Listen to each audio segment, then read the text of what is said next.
Добар ден.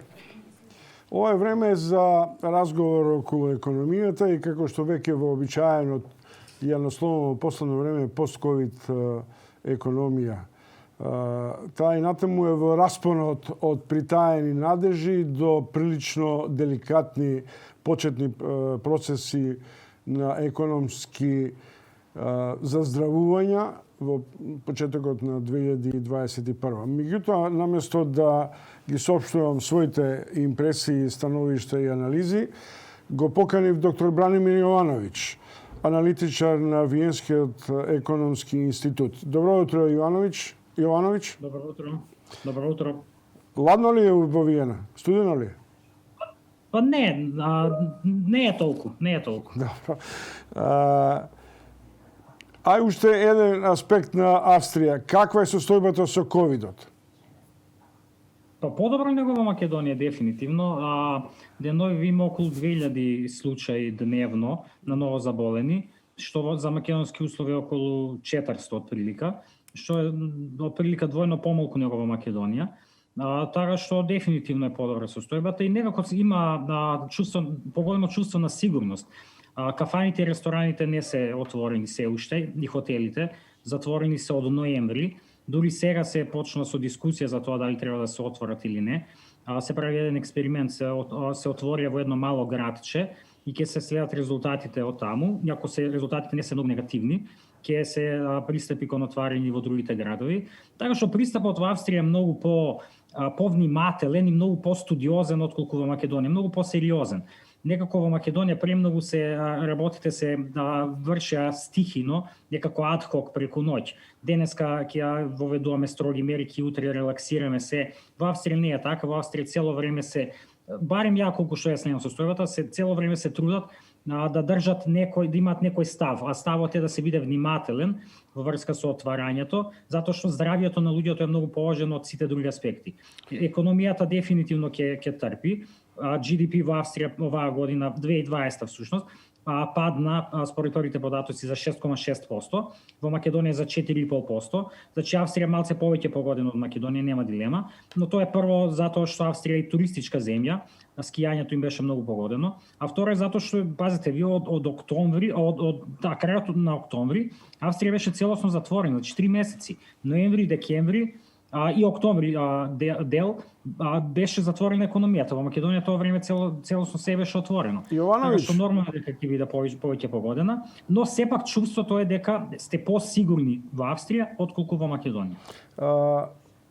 Од ова што го зборувате, мојот впечаток и од она што го читам, дека ковидот всушност во светот направи продлабочување на светскиот баланс на рамноправноста, односно продлабочување на сиромаштијата.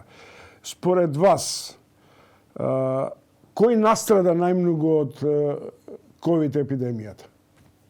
Тука нема никаква дилема и тоа не е само според мен, тоа е според сите економисти, според сите студии, според сите организации, дека најмногу во пандемијата настрада оние што се најзагрозени, најслабите, највулнерабилните што се вели, а тоа се посиромашните луѓе, тоа се жените, затоа што денеска и 8 март и тоа мора да се истакне, и тоа се помладите категории на луѓе, и тоа се сите други малцинства.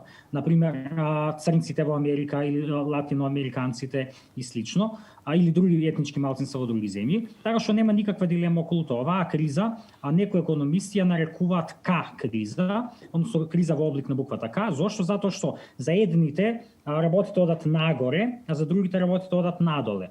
Оние за кои што работите одат нагоре се богатите и знаеме дека најбогатите луѓе во светот се збогатија за време на оваа пандемија. Најбогатите 10 луѓе, само 10 луѓе се збогатија за 500 милиарди долари во оваа пандемија, додека од друга страна 100 милиони луѓе западна во тешка сиромаштија. 500 милиони луѓе се очекуваат вкупно да западнат во сиромаштија за време на целата пандемија, не само во 2020 година, така што нема никаква дилема околу тоа. Тука е многу интересно да се види каква е состојбата во Македонија. Ние правевме една студија ќе излезе денови официјално за тоа какви се редистрибутивните ефекти на пандемијата и она што беше за очекување всушност се потврдува во податоците. Значи општо ако кажеме дека GDP паднал 4,5% во 2020 година, што можеби не е страшно, значи ако доходот на сите луѓе во просек паднал за 4,5%, оно што се забележува е дека доходот на посиромашните паднал за отприлика 8%. Значи оние што имаат плати околу минималната плата во државата, не знам, околу 15.000 денари, нивниот доход паднал за 8%, додека оние што се побогати дури си го зголемиле доходот. Така што и во Македонија тоа се потврдува. Исто така се потврдува со податоците дека жените повеќе страдале во пандемијава. Во просек мажите страдале околу 3%, жените страдале околу 6%, доходот им се намали за околу 6%, така што оваа криза дефинитивно повеќе ги погоди жените. И она што го кажав за младите во просек, доходот на младите во оваа криза во Македонија се намали за високи 11%, 10-11%. Значи младите се дефинитивно најмногу погодените во оваа криза. Јовановиќ, Македонија, мислам дека тоа го знаете, ја изведе својата 8-ма обврзница на светскиот финансиски пазар. Фатмир Бесими, министер за финансии, рече дека еврообврзницата во услови на најголемата светска економска криза е за репрограмирање на долгот и буџетска потрошувачка. Од тие 700 милиони, а се очекуваат уште 300 дополнителни, веројатно и тие нема да стигнат. Главно е за буџетската потрошувачка. И тоа изгледа дека станува некаква перманентно образложение. Дали вие мислите дека можеме ова темпо кое веќе ја заврте спиралата на задолжување и натаму доди без било каква контрола и се под превезот на така наречената битка или санирање на пост-ковид последиците? Ја оваа влада стално е критикувам во поглед на економските политики, ја и пред малку е критикував, но во врска со еврообврзницата ќе ја пофалам, затоа што стварно оваа камата што се извади, што се доби од 1,6%, тоа е купонска камата, стапката на принос е малку повисока, но не битно, пак е помалку од 2%. Таа камата од 1,6% е навистина добра, ниска камата. Да се потсетиме дека претходно најниската камата што беше издадена во наше време, кога ја бев дел од Министерство за финансии, беше 2,9%, значи ова е многу пониско од тоа. И таа камата е прилично добра. Постои едно непишано правило, грубо правило, кое кажува дека ако каматната стапка на јавниот долг е пониска од стапката на раст на GDP, тоа е добро, односно тогаш долгот ќе се еродира, ќе се намали. GDP расте повеќе од каматата што ја платите, значи долгот ќе се намалува како процент од GDP. Македонија се очекува оваа година да порасне, не знам, дури најпесимистички ако земете, веројатно пак ќе порасне повеќе од 2%, што значи дека оваа камата од 1,6% нема да го зголеми јавниот долг. Така што гледано од таа страна, ова задолжување беше добро, со тоа што тука малце мислам дека претеруваат од владата, кога викат направивме историски успех, ова е затоа што ние сме многу паметни, затоа што сме членка на НАТО, ова. Не, тука треба да се биде реален и да се каже дека ова е затоа што моментално на светските финансиски пазари состојбата е добра, односно има премногу пари. Големите централни банки, американската, европската, британската, испринтаа пари, тие пари завршија кај големите финансиски институции кај банките и сега тие немаат што да прават со тие пари и ги вложуваат во обврзници на земјите во развој, како што е Македонија. И затоа каматата е добра, но она што е успех на владата е што се задолжи во вистински период. Го погоди моментот и успеа да извади добра камата. Така што оваа еврообврзница е добра и не треба дури многу да мистифицираме. Само замислете дека враќате оваа година, исплаќаме оваа година еврообврзница со камата која што била 4%, и сега се задолжуваме со нова што е со камата од 1,6%. Така што дури и размислете дома, ако имате еден кредит што го враќате, кој што бил со 4%, земате нов што е со камата од 1,6%, се разбира дека тоа не е лошо. Колку може државата да издржи на задолжување на долгорок, тоа зависи од тоа колкав ќе биде економскиот раст и колкава ќе биде каматата што ќе се плаќа на тоа. Каматата моментално е добра, но не се знае дали ќе биде добра во наредните години. Можеби ќе се зголеми каматата во наредниот период, веројатно и ќе се зголеми. Очекувањата се дека на некој среден рок каматните стапки ќе се зголемат, нема да останат толку ниски. Во врска со економскиот раст, колку ќе расте држава, зависи од тоа на што ќе се потрошат тие пари што се земат сега од еврообврзницата. Затоа е многу важно тие пари да бидат потрошени продуктивно, односно да не бидат дадени на фирми кои што не, како што беше направено на пример во 2020 година. фирми кои што нема да им ги дадат парите на работниците, фирми кои што профитираат во криза, како Систина, Групер и така натаму, туку тие пари да се потрошат на продуктивни работи што ќе покренат економскиот потенцијал на државата. Јовановиќ, само еден момент. И во ваше Да, повелете. Ајде повелете. Не, повелете. Само сакам да кажам дека дури што и да се случува на среден рок, нема да можеме да избегнеме од прашањето дека ќе биде потребно покачување на даноците, затоа што кога трошите еден период доста повеќе, што ќе се троши оваа година е предвиден дефицитот да биде 5% од GDP, што е окей. Лани дефицитот испадна 9% од GDP. И кога ќе трошите така малку повеќе во кризни години, не можете да избегнете дека во годините што ќе следуваат понатаму, ќе мора да ги покачите даноците и несомнено ќе мора да се отвори прашањето за враќање на прогресивниот данок многу скоро. Ова со даноците ви е обсесија и минатиот пат околу тоа најмногу разговаравме, но Јовановиќ, ако тезата е добро е да се задолжуваме по пониски стапки на светските финансиски пазари, а истовремено важно е како ќе се пласираат средствата. Во основа, ова се средства за покривање на буџетскиот дефицит. Ако се покрива буџетски дефицит, во основа страдат капиталните инвестиции. Сите досегашни Ама чекате, сите досегашни евроврзици завршува во главно на социјални трансфери и буџетска потрошувачка од тој тип. Не е завршен ни една делница, не е започната ни една пруга, хидроцентралите стојат. Ако тоа е во запек, тогаш што ќе оправда ова евроврзница?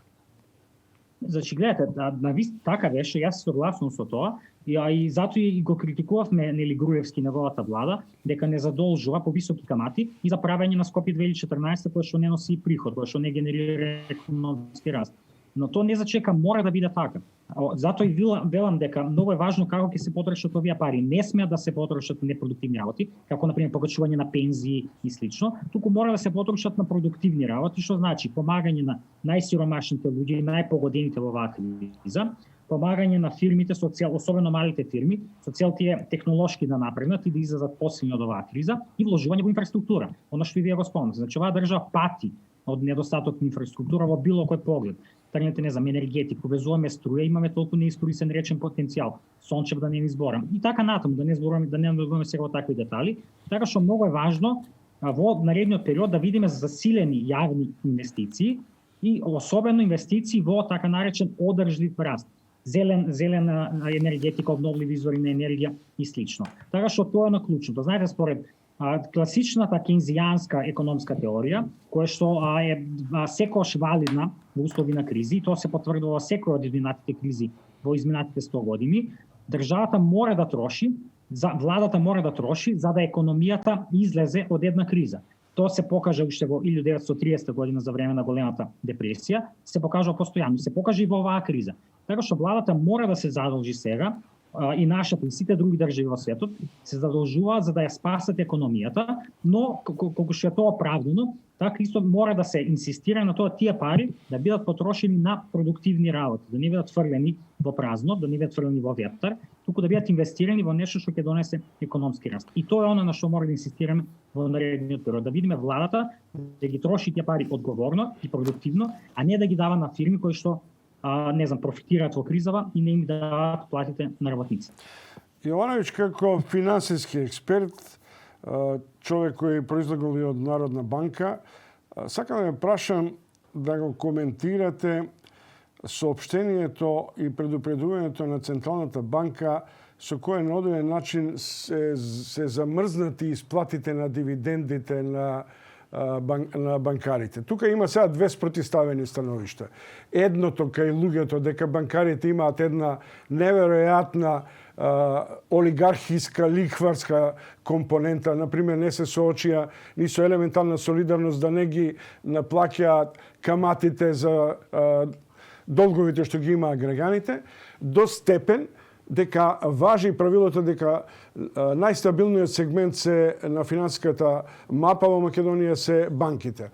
Од друга страна, гувернерката која инаку немаше храброст да ги предупреди банкарите околу овие каматите и егоизмот што го покажа. Сега одеднаш, поприлично непазарно, им ги замрзнува дивидендите на банките и на сцена може да биде еден реален судир на финансиските мокници. Како вие тоа го толкувате? Оваа одлука всушност требаше да се донесе пред една година. Ова требаше да се донесе лани, ова време, кога почна кризата и кога всушност ние тој го баравме, нели кога се носеше првиот пакет мерки. Тоа го баравме многу од луѓето и јас помеѓу останатите. Така што оваа мерка е оправдана според мене, со тоа што морам да признам дека не ги знам сите детали. Не знам зошто точно ова го прават сега. Малку зачудува што го прават толку доцна, но во принцип мерката е оправдана и тоа од две причини. Првата е онаа моралната, а тоа е дека сиромашните страдаат во кризава, а од друга страна банкарите се исплаќаат високи дивиденди, милионски дивиденди. Пазете, банкарскиот систем и оваа година, у 2020 година, оствари профити кои што се можеби не се највисоки во историјата, но се околу 100 милиони евра. Баш ги гледав извештаите на најголемите банки, тие банки остварија добивки повисоки од минатата година, од 2019 година. Значи не е правено, како да ви кажам, не е морално, не е човечки таа ситуација. Едни луѓе страдаат, други луѓе си прават милионски профити. Така што од таа морална гледна точка апсолутно е оправдана ова. А исто така мислам дека одлуката е оправдана и од гледна точка на задржување на стабилноста на финансискиот систем, затоа што со тоа што нема да исплаќате дивиденди, ќе останат повеќе пари кај банките, за да тие може да ги пласираат парите во економијата, да даваат кредити и на граѓани, и на фирми, и на се останато што треба, за да може економијата да заживе. Така што одлукава е дефинитивно според мене оправдана, но задоцната. Требаше ова да се направи уште минатата година. Не знам зошто го прават сега, не го направи минатата година. Тоа ќе треба да се прашат тие. Еден момент, мислам дека тука има една прилично дубиозна состојба. Ако вие замрзнувате дивиденди, без оглед на квалификативите што ги дававме околу егоизмот, неетичноста и така натаму, а истовремено тврдите дека финансискиот пазар е релативно стабилен, банките се релативно стабилни од страна на Централната банка. Зошто е ова предупредување? При што Народната банка акцептира евентуално влошување. Ако е влошување или прогноза за влошување на финансискиот сектор, од каде тогаш убедувањето дека не се секирајте, не се грижите, се е стабилно? Гледате, ако гледате официјалните индикатори за банкарскиот систем во Македонија, тие се прилично добри. Значи сите индикатори во 2020 година бележат подобрување. Стапката на non-performing loans, ненаплатливи кредити и се намалува или барем стагнира, не расте. Стапката на кредити исто така не паѓа, значи има кредитна активност во држава. И така поскоро сите земји во светот. Досега оваа криза не се прелеа во финансискиот сектор. Остана криза изолирана, да кажеме, во оној друг сектор, што често се вика реален сектор. Но она што многумина го предупредуваат економисти во светот, не само кај нас, е дека дури сега во вториот налет од рецесијата, од економската криза, може да видиме финансиска криза. Зошто? Затоа што досега немаше пропаѓање на фирми. Скоро ни една фирма, се затвори некои фирми, не нека не, но пропаѓањето на фирмите немаше голем бран на банкротирања, ниту во Македонија, ниту нигде во светот, затоа што државите пумпаа пари, државите им дава пари на фирмите, им вика еве ви пари за да преживеете во криза. Тоа нема да може да продолжи вечно, оваа година ќе запре најверојатно, и кога ќе запре државната помош, ќе има бран на пропаѓање на фирми. Се очекува барем да има бран на пропаѓање на фирми. Кога ќе почнат фирми да банкротираат, тогаш финансискиот сектор може да биде погоден и затоа претпоставам дека е ова предпазливост од страна на Народната банка. И ова не е само кај нас, ова го кажуваат скоро сите економисти и институции во светот, дека мора сега во 2021 година да се внимава и на финансискиот сектор. Така што од таа гледна точка мислам дека одлуката е исправна, со тоа што пак ќе кажам задоцната. Ова требаше да се направи во 2020 година и да се направеше тогаш, дури немаше ни да го водиме овој муабет, затоа што сите ќе кажавме да, оправдано е, треба да се продолжи со тоа. Тоа што не го направија лани, а го прават оваа година, може би дава некој, да кажеме, нејасноти околу мерката, но пак ќе кажам, според мен мерката е целосно оправдана. Благодарам, тоа беше доктор Бранимир Јовановиќ, економски аналитичар во Виенскиот економски институт, со анализа за теконите движења и за некои одлуки. Ви благодарам, Јовановиќ, се гледаме наскоро со некои нови ваши погледи и анализи. Се гледаме, чао.